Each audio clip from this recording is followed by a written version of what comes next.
வணக்கம். ஒரு 2-3 மாசத்துக்கு முன்னால நம்ம பால்கனி தோட்டத்துல சில விஷயங்கள்லாம் வச்சோம் இல்லையா? அதுல ஒரு அறுவடைக்கு காத்துன்னு இருக்கு. என்னன்னு பாப்போமா? வாங்க.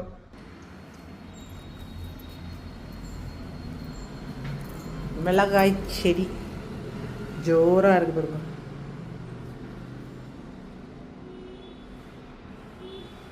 இங்க ஒன்று, இங்க ஒன்று, அப்படியே இங்க ஒன்று, அப்படியே இந்த பக்கம் வந்துடலாம்.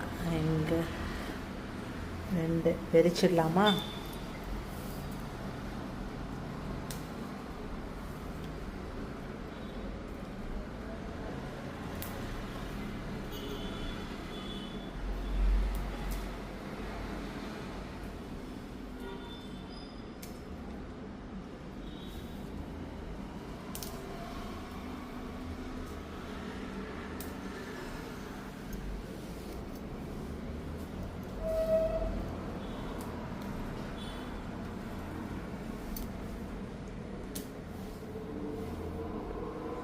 கை நிறைய மிளகா.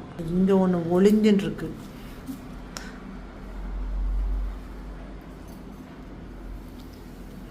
பாருங்க இவ்வளோ மிளகா. இதுக்கு முன்னால் சூப்பராக இவ்வளோ மிளகா இன்றைக்கி ஹார்வெஸ்ட் பண்ணிட்டோம்.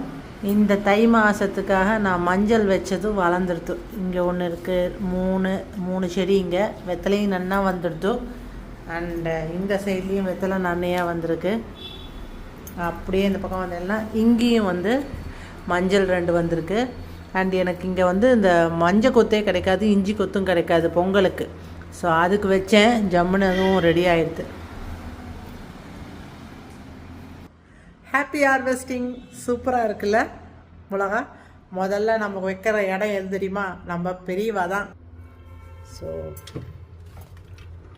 அவர் பாதத்தில் வச்சுட்டு அதுக்கப்புறம் நம்ம எடுத்துக்கலாம். ஆக்சுவலாக எனக்கு கார்டனிங் பற்றிலாம் எதுவுமே தெரியாது. ஏதோ ஒரு ஃப்ளூக்கில் நான் போட்டேன். அது ஜம்முன்னு முளைச்சி வந்துடுதோ. இப்போ உங்களுக்கு ஹார்வெஸ்ட்டும் காமிச்சிட்டேன். இன்னும் 2-3 நிறையா வச்சுருக்கு, பிஞ்சு வச்சுருக்கு. அதை எடுக்கும்போது அப்புறமா காட்டுறேன். உங்களுக்கு இந்த வீடியோ பிடிச்சிருக்குன்னு நினைக்கிறேன். உங்கள் வீட்டில் பால்கனி தோட்டத்தில் இந்த மாதிரி ஏதாவது அறுவடை பண்ணியிருக்கீங்களா? அதையும் நீங்கள் கமெண்ட் பாக்ஸில் கமெண்ட் பண்ணுங்கள். நாளைக்கு சந்திக்கலாம்.